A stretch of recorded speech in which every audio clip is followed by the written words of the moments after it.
Subscribe and download over 1 million code snippet including this tutorial from codegive.com, link in the description below. Certainly.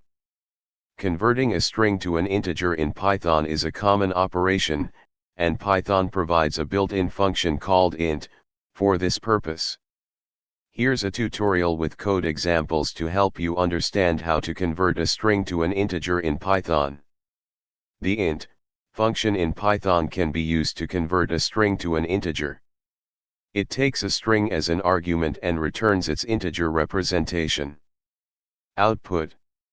It's important to note that if the string cannot be converted to an integer, for example, if it contains non-numeric characters, a value error will be raised.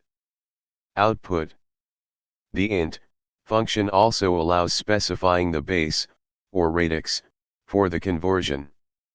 By default, it assumes base 10, but you can use other bases such as 2, binary, 8, octal, or 16, hexadecimal.